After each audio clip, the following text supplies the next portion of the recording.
Chapter 7. Rain Ryan, June 10, 2036. 3 unexpected visitors step out of a marked sheriff's SUV. The arrival of the visitors draws every Ryan within earshot. Pop briskly walks past me and Cara in the courtyard to join my 5 uncles and Dad in the middle of the cul-de-sac. Bill, a familiar booming voice, calls to Pop. Pop isn't his usual friendly self. He crosses his arms and narrows his eyes in reply. "What can I do for you, Harlan?" Pop asks the deputy sheriff. "I just came to ask your boy Tuck a few questions," Deputy Harlan answers, keeping his voice light. "What's this about?" Pop asks. "Aw, come on, Bill.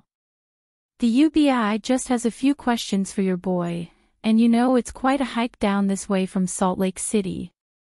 They asked me to come in their stead, that's all, Bill. Harlan, I've known you since you were a boy. You've never come to call with a crew, so tell me what this is really about."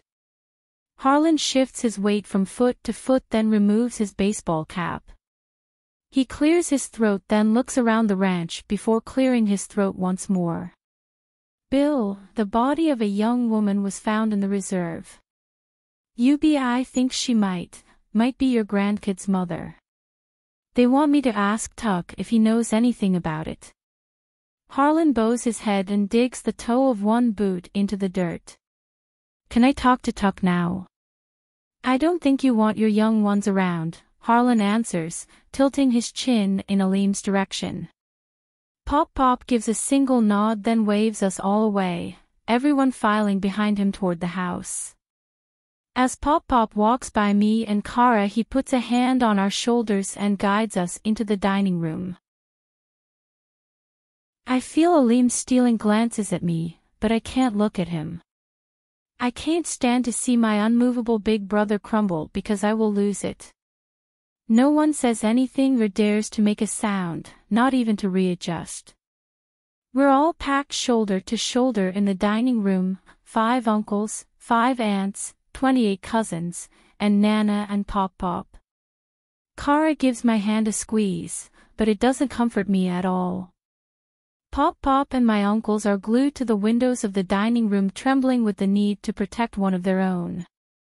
Then a wave of relief washes over the room as Dad cracks open the dining room door and slips inside, and I can breathe again. Elim and I are the first to embrace him. Tears blur my vision and then roll down my cheeks, and Dad hooks my chin, forcing me to look him in the eyes. He smiles and lets out a disbelieving chuckle. "Bog, everything is okay.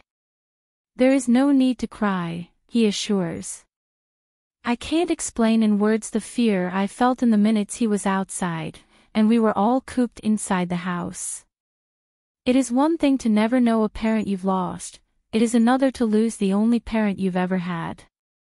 "What's going on, Tuck?" Nana demands. "Mom," Dad scoffs. "It's nothing. Your mother asked you a question, boy," Pop scolds, his voice several octaves lower than normal, his crystal blue eyes fiery.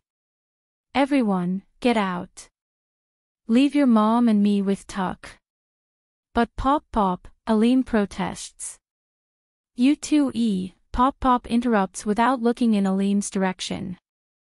"Take your sister into the living room with the rest of the family. Nana and I need to talk to your dad." "Go on, boy." Elim takes my hand in his and we follow Cara out of the dining room into the living room, our heads bowed. Chapter 8. Hugh Brookings, June 11, 2036. I feel like I'd just fallen asleep after many hours of struggling to do so when my phone rings and dances across the cheap laminate nightstand in my hotel room, waking me. I don't need to look at the screen to know it's Agent Ramirez. "Agent Ramirez?" I bark into the phone. "Hugh, I have bad news." My heart drops and I don't need her to say it to know what the bad news is. I suppose once you've been in someone's orbit, close or at a distance, a connection of sorts has formed. I could feel Tuck fading. My suspect has attempted to take his own life. He is on his way to the emergency room. I'm on my way to the hospital right now. I'll keep you up to date. Be kind to yourself, Hugh, don't watch the news, alright? Sure, I reply, but we both know I can't do that. She hangs up and I do exactly that, turn on the television in my room and search for the local news station. Nothing is on but infomercials and reruns of syndicated shows. I remember the first time Rosie told me she loved me.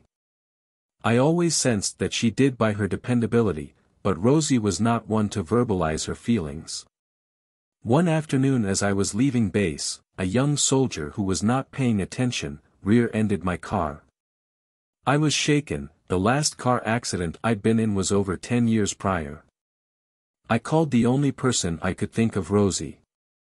Within 20 minutes her yellow Beetle pulled up to the curb where I sat and the passenger door swung open, Rosie grinning from the driver's seat. "Get in, brother," she called to me. I did as I was told. "You don't look too bad, a little green in the face, but not broken or bent," Rosie teased. "Do I look green?" "Yeah. Let's grab you a cup of coffee, huh?" I nodded. Minutes later, Rosie handed me an iced coffee and slid into the seat opposite me. She let out a soft laugh. "I'm glad you're okay. You're my best friend, Hugh. You're the only family I have in this world. I love you, brother."